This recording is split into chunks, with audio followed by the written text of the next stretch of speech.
Haleluya. Mwiteguye kwakira ibintu bishasha? Muri sûr. Numustiga tuvuge ubutunzi. Byakozwe n'intumwa igice cya 3. Murongo wa mbere usho kwa kabiri. Petero na Yohana bariko baraduga baja mu rusengero mu gihe cyo gusenga. Petero na Yohana bariko baraduga, nico saha 9. Hari umuntu yaremaye ibirenge uhereye kuva mu nda ya nyina. Yama aterugwa bakamushira ku irembo ry'urusengero ryitwa ryiza uko bukeye, kugira ngo asege abinjira mu rusengero.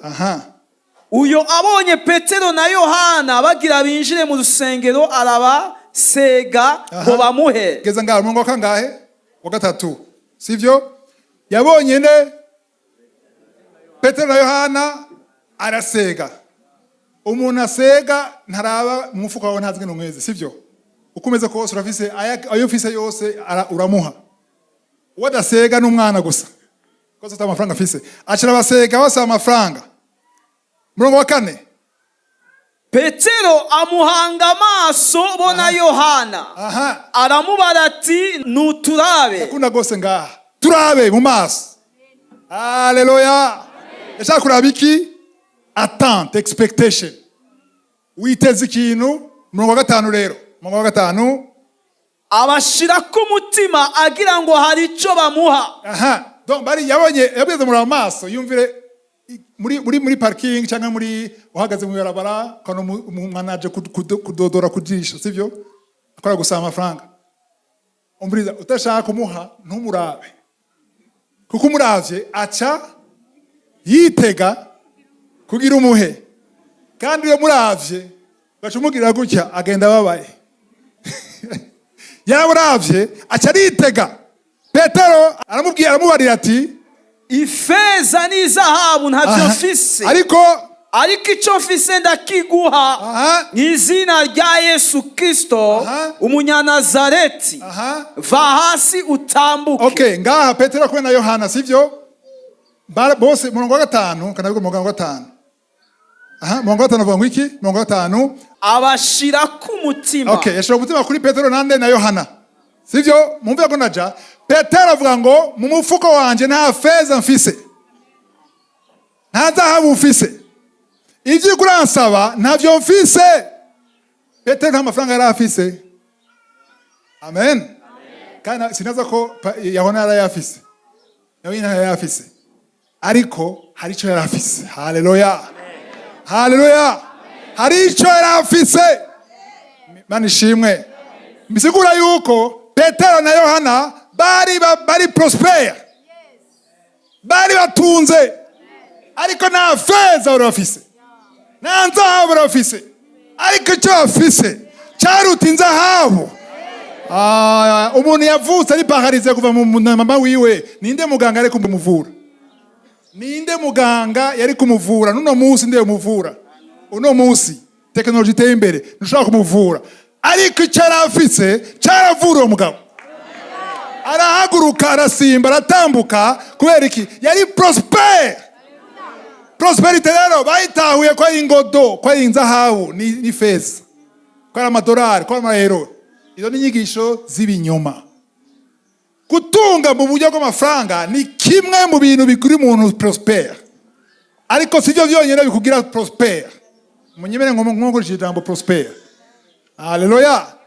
Suko dafisa amafaranga menshi muri konti kuri umukene. Ndaza kubereka umukene imbere, ushobora kuri umukene imbere y'abantu, ariko n'urikene umukene imbere y'Imana. Imana ishimwe. Muri iyi sale, muri iyi eglise kutungana twese ngaha, nta numwe angana n'uwundi ku mufuko wiwe. Nta numwe. Nta numwe. Abafite ugira konti utayigira, hariho montant ufise. Kandi ugasanga hariho uri hejuru yawe n'uwundi ari munsi yawe. Nivyo sivyo? Kandi twese hanye turi ngaha mu maso y'abantu bijanye n'ifeza, bijanye n'amafaranga, hari umwe ngaha arusha mwese. Nivyo cyangwa sivyo? Kumengo urababaye mushaka tubivuga. Hari umwe barusha mwese. hariho n'ubundi ngaha arushwa na mwese. Haleluya. Ariko ivyo nuko isi bibona, n'ivyo amaso abona. Ariko iyo barusha mwese ntibisigura yuko ari prosper kubasumba. Niko isi bivuga. Amen. Ndaza kubereka yuko iyo uri prosper canke guhangara muri gute? Guhangara muri vyose nguja mu Imana bivuga. Haleluya. Ikintu cyitwa ifeza n'izahabu kiba ikintu gito gose. Nivyo ngenda bereka mu ijambo ry'Imana. Ndaza kubereka mu ijambo ry'Imana. Haleluya. Kuko abantu bashize inguvu nyinshi mu gutunga mu buryo bw'amafaranga, ibindi byose bashira ku ruhande. Kandi batahuye inzira y'Imana, kuko inzira y'Imana ngene bavuga kenshi, izo nyigisho ngene zibona abazikurikira zikwereka yuko wizera, urota icyo ushaka. Amen. Uriyumvira V8, uriyumvira jet privé, uriyumvira etage, ukayishira mu mutwe wawe, hanyuma ugatangura kubivuga, ukavyatura buri munsi mu gitondo uvyatura. Niyo uyibonye urayatura. Hari abagenda bakavuga ati ndashaka kuyihonyoramo ndayicakire. Hari umwe ashaka kwinjira mu nzu yawe aje kuyicakira. Ivyo nababwira n'ukuri.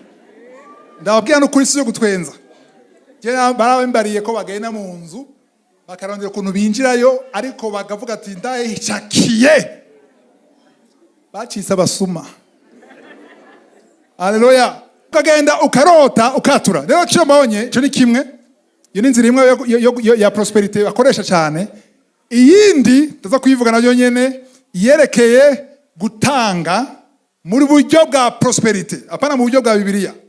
Ijambo ry'Imana. Ivyo rero nza guhagara ko cyane ko nivyo bikomeye. Ndazi ko ino nyigisho irashobora kuzonkwegera ibibazo ku bakozi b'Imana, ndabizi. Kuko igihe nigeze kwigisha ivyerekeye ubuhanuzi nagize ibibazo cyane. Igihe nigeze kwigisha kuvyerekeye bigira 10 nagize ibibazo gose. Ndatukwa, baramvuga, baranyanka, baramvuma. Ariko nuko mvuma ijambo niri hinduka. Ijambo niri hinduka. Haleluya. Kuko akwereka yuko utagize gutya uragowe. Utagize gutya ugiye kuba umukene. Utagize gutya ugiye kuronka imivumo, abana bagiye gupfa, ibintu byose bigiye gupfa, bigiye kuyangara, inyatsi ziraje. Ubyumva? Kubera ubwoba abantu bagenda biruka. Byarawe baravuga ngo abatanga $1,000 ngaha. Mwayo ntavyo mwabo. Abatanga $500 ngaha. Abatanga $100 ngaha. $50. Abantu barafata madeni. Bakatanga amafaranga bateye ubwoba, atarukundo rurimo, atagutinya Imana kurimo, ata principe z'Imana zirimo. Kubera iki? Bakweretse ngo ni watanga gutya uzoronka gutya. Kandi ugasanga imyaka 5 iraheze avuga bya bindi nyene uri hahandi nyene. Ninde yatunze? Ni wewe nyene. Apana wewe. Kuko uzanga murundanira uwo muntu agatunga mwe ukaguma hahandi. Kubera iki? Niyakweretse ijambo ry'Imana cyo rivuga. Niyakweretse icyayi cyo kubiba ingene Imana ishaka, afete yikwereka ngumengo ni ikintu magique. Avyumva? Ubikoze gutya bica biba gutya. Abakristo no munsi babashize muri mentalite y'abadandaza abacuruzi. Investissement. Sivyo? Baragize collecte mu ishengero yo kubaka, ni watanga ucuronka inyungu. Amen. Iyo ugiye gutanga ushaka inyungu, umutima wawe uri he? Ku Mana canke ku nyungu? Nivyo rero bigezeho. Niki Imana yiteze kuri wewe? Aho umudandaza ata umudandaza icyo cyose. Niki Imana ishaka kuri wewe? Kwereka Yohana abwira umuntu ngo we prosper. Wewe ata feza n'inzahabu afise. Kwereki yarazi icyo afise ko kiruta.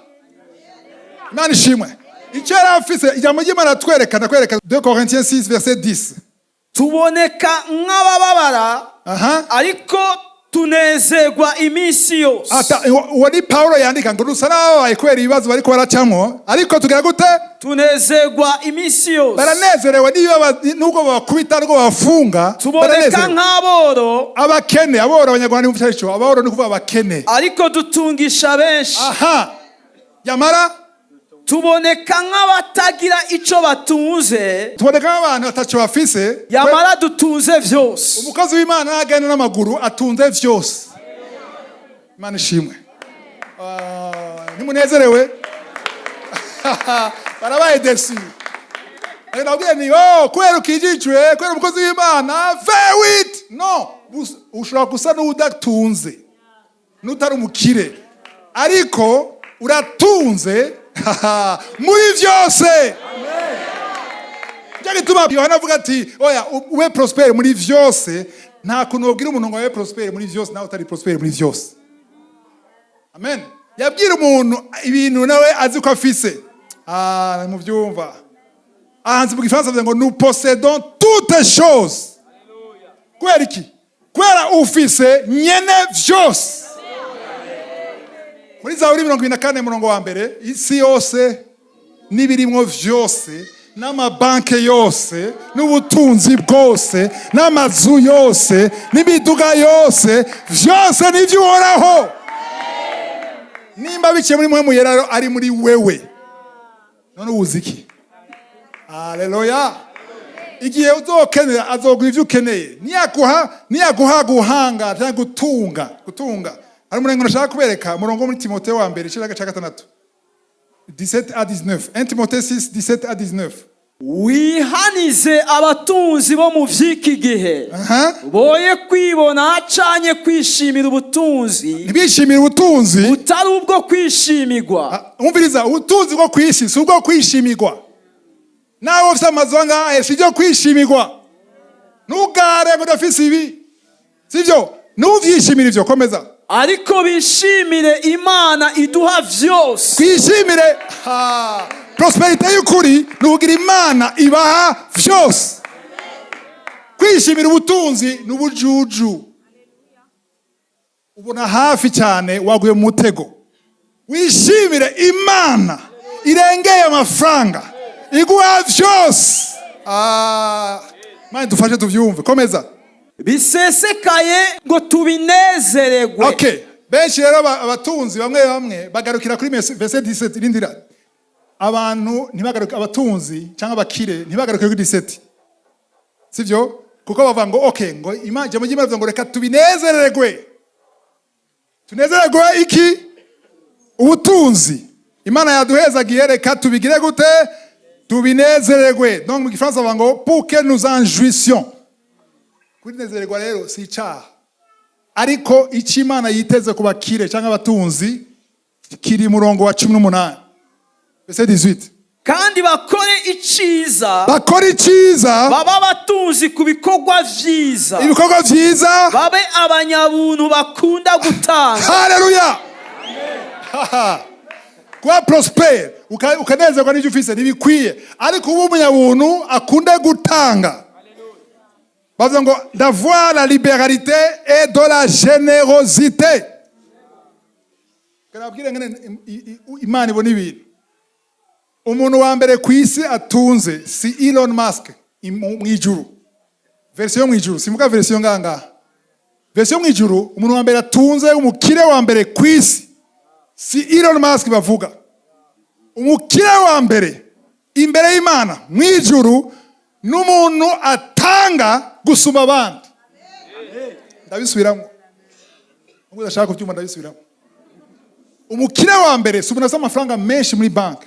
Umukire wa mbere ni umuntu atanga gusumba abandi. Amen.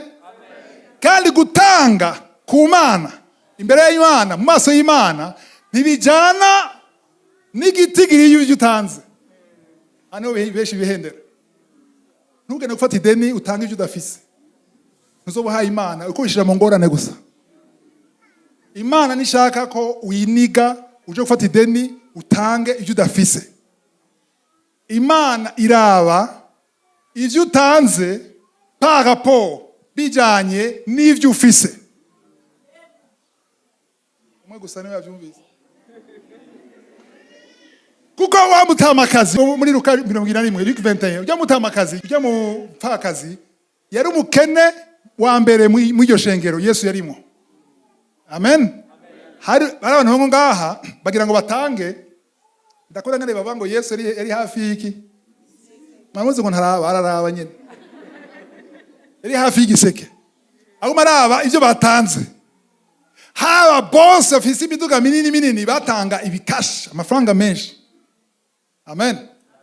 Kaya kecuru nako, akecuru mkirundi ngo ni kintu kibi mwa Kinyarwanda n'ibisanzwe. Kaya gapfakazi karaza gashiramwo bike gusumba bose. Yesu avuga ngo uyu mutamakazi, uyu mukecuru uyu niwe mutunzi yatanze vyinshi gusumba bose. Kuko Yesu ntiyavuze ngo umutunzi wa mbere, yavuze ngo yatanze gusumba bose. Bisigura yuko iyo utanga cyane niwe mutunzi mu maso y'Imana. Haleluya. Niyo prosperity y'ukuri rero. Nshaka twumve yuko prosperity si ugutunga amafaranga menshi muri bank, ni ugutunga mu mutima wawe. Kuba genereux, kuba umuntu yitayeho abo umunyabuntu. Haleluya. Ngo avoir de la libéralité, hanyuma ngo abe riche, imviriza ngaha mu Gifaransa ngo d'être riche en bonnes œuvres. Mu Gifaransa bivuga neza. Gutunga mu bikorwa byiza. Umuntu avuga ngo jewe nta kintu ushobora gutanga kuko nta narimwe nshika ku mwisho w'ukwezi. Kandi ngaha barahari atari bake. Sivyo? Mbarira ngene notanga ngo mfashije umukene, ngo mfashije umupfakazi, ngo shiki igikorwa c'Imana. Kandi ro 20 nsaba découvert. Chomba birumvikana, sivyo? Birumvikana.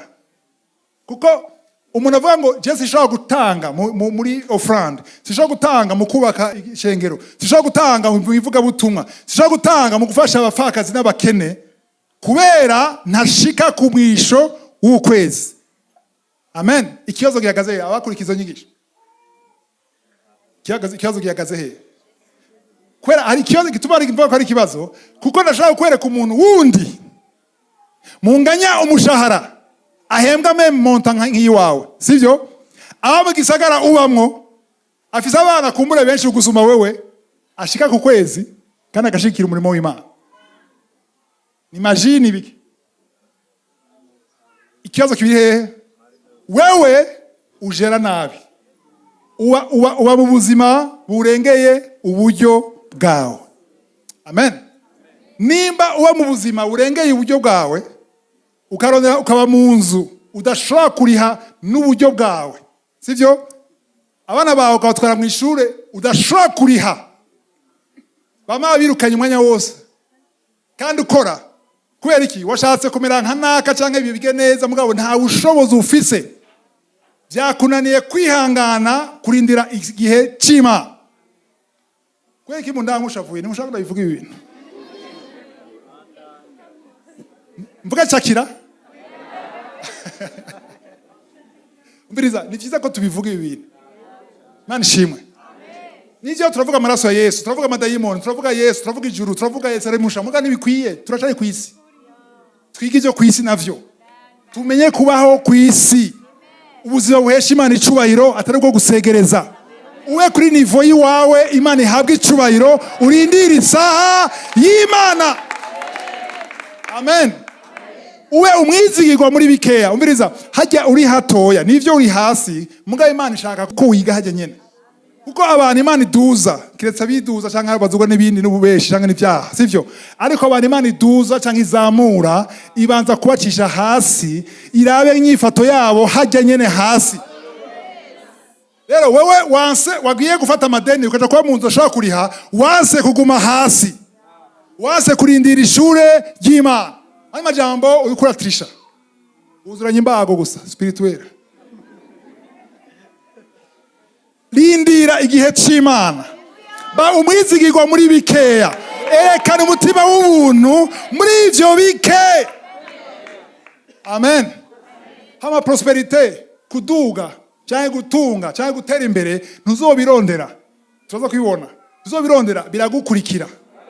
Iyo ushize ama principe y'Imana mu nzira, ibindi ko bigisha nabishijwe kuva muri 2000.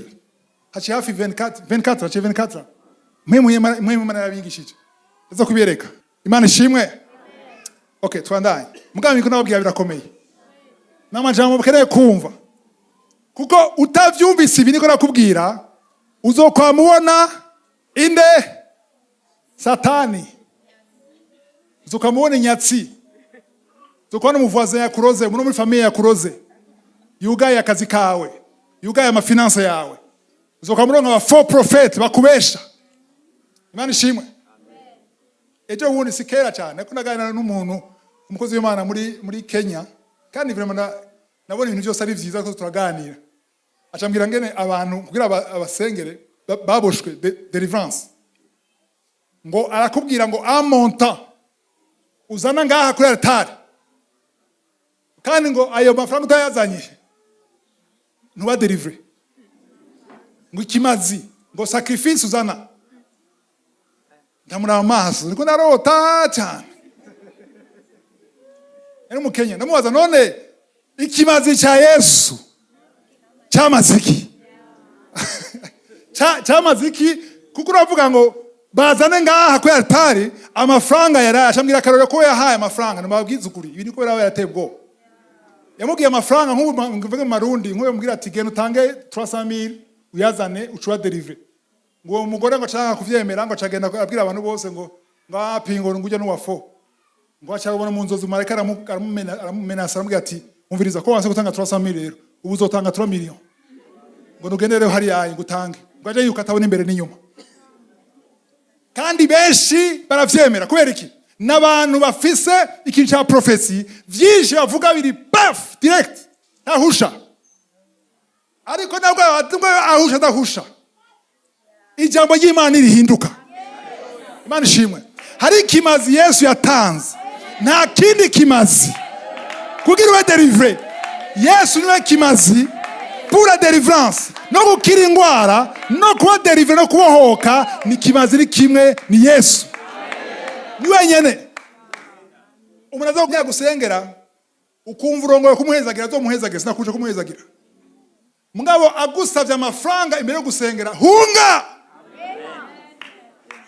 Hunga.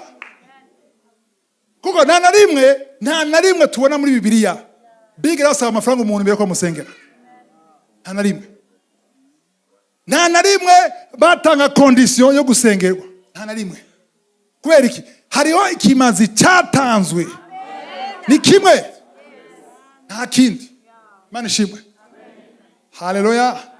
Ndabwije kuri abantu baguma batanga amafaranga $1,000 $500. Benshi ntibatera imbere. Baguma kwa kundi nyene. Kubera iki? Bigishijwe nabi. Ni byiza ko mwiga neza. Mutahuri cyaje kwa prosper. Sama franga gusa. Haleluya. Ubutunzi bwa mbere si mu mufuko. Ubutunzi bwa mbere si muri bank. Ubutunzi bwa mbere ni mu mutima wawe. Amen. Kandi nibijanye n'amafaranga ufise bijanye n'umutima ufise wo kurekura ivyawe ugabisangira n'abandi. Babe Simba ku 31 nta mukene yari muri bo. Umviriza ngo nta mukene yari muri bo birashoboka ivyo. Hari ishengero tagira abakene. Birabaho. Yesu avuga ngo abakene bazokwama bariho wiuno. Abakene bazokwama bariho mu ishengero amashengero yose ni Buraya barasaba abakene. Muri Amerika. Nta mukene yari muri bo. Nta mukene yari muri bo. Kubera iki atamukene ubandanya? Kuko abari bafise amashamvu bose.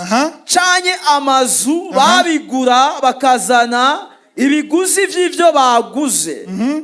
Bakabishira imbere y'ibirenge vy'intumwa maze bakabigabanganya abantu. Umwe wese uko akenye. Muvye gito atamukene yariyo? Mwazubise? Nta mukene arimo kubera iki? Hari abakene, hari abasanzwe, hari abakene, hari abatunzi muri iyo shengero, muri iyo community, sivyo? Hanyuma abafise uburyo barabuzana bakagabanganya. Haleluya. Umwe wese bijanye n'uburyo n'ingorane ziwe n'ubukene bwiwe. Ku buryo ata muntu umwe yagira icabura. Amen. Ishengero nk'iri riri mu gisagara, hamwe habaye hari umuntu ashonje akabura icyo arya, Imana irababara. Andiko ndaba pastori niwe niko nabwira.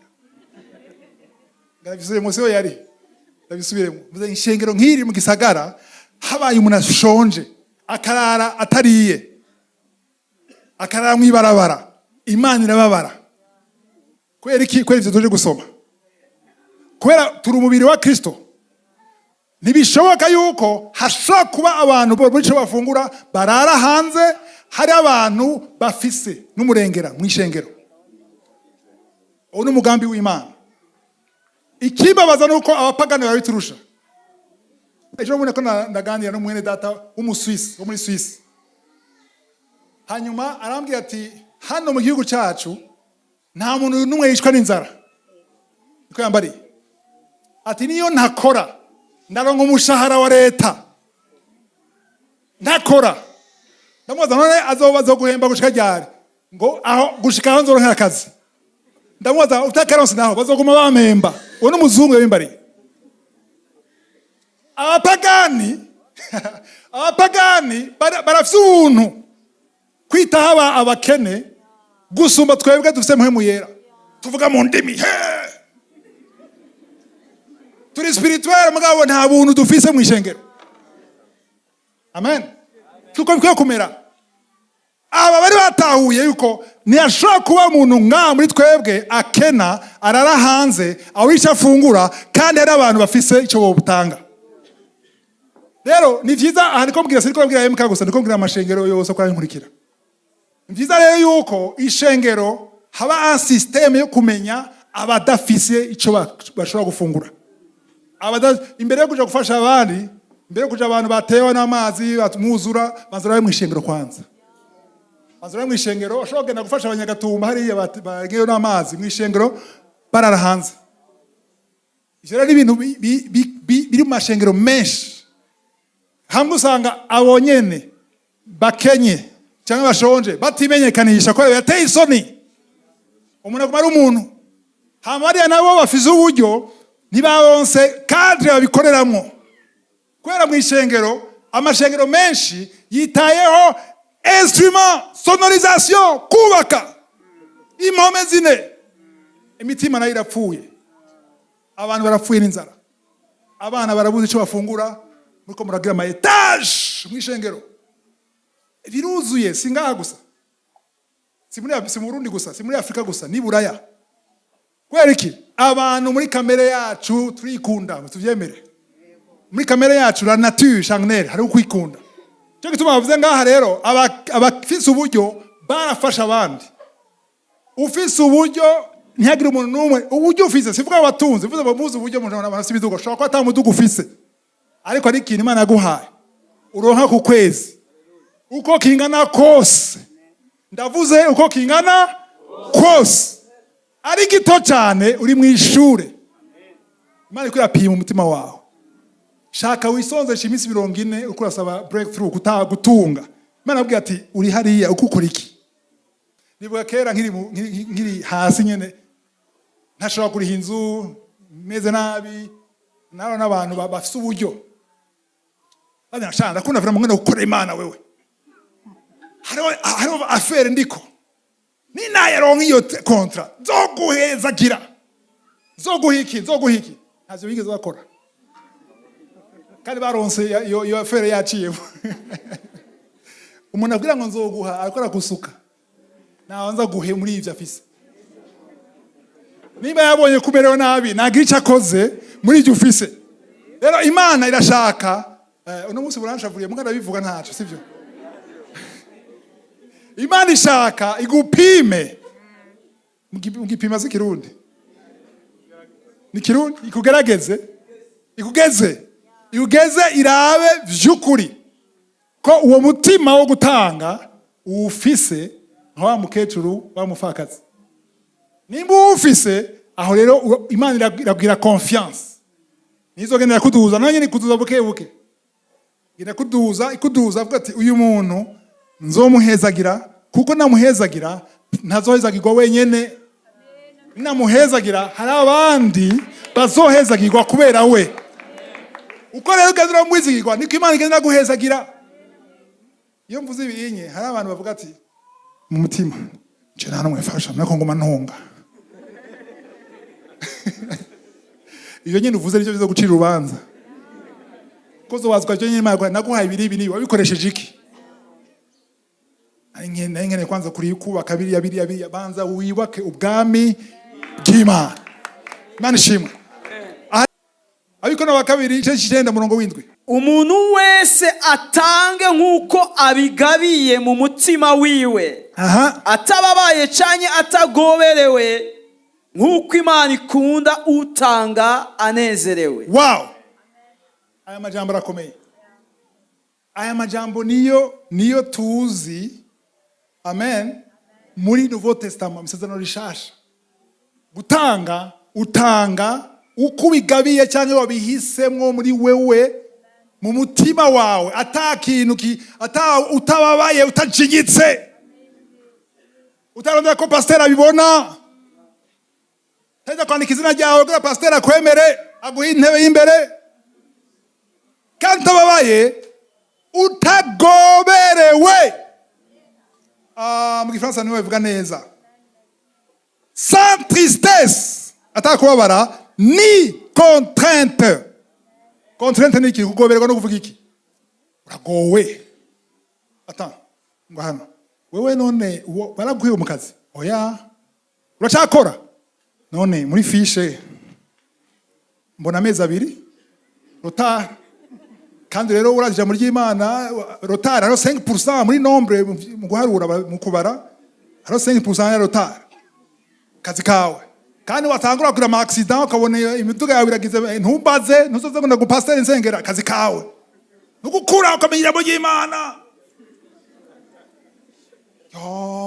Abana banje bogwara. Umugore wanje imodoka yanje ugira accident reka basi mana akiri ibyawe. Kandi abazi ikintu kimwe. Anovuga ngo ntanze iby'Imana ngo 10% ni y'Imana nawe ni 90%. Ninde actionnaire principal? Ninde mutunzi muri mwebwe babiri? Ninde akomeye muri entreprise yose barama part? Nimba jewe mfise 90 Imana ise 10%. Ninde ndakomeye nga? Urumva? Ngo ntivyawe ngo ngo ndupfa ibindi. Nta rukundo rurimo.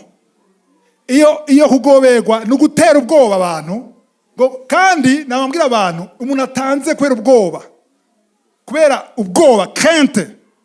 Amen. Ubabaye na crainte n'ubwoba kandi kwera bagusunitse nagenda gutera inkuru ntuhaye Imana. Ariko tuntaye Imana kwera Imana ikunda utanga. Ndiko nasoma hariya utanga vuga cyane utanga utaranezerwa banza ureke gutanga. Banza ureke gutanga uje gusenga mwe mu Imana baza kwigisha kunezerwa. Ibi nta mu pastor ashobora kwikubwira. Je ndi mu pastor nje zuma ndabivuga.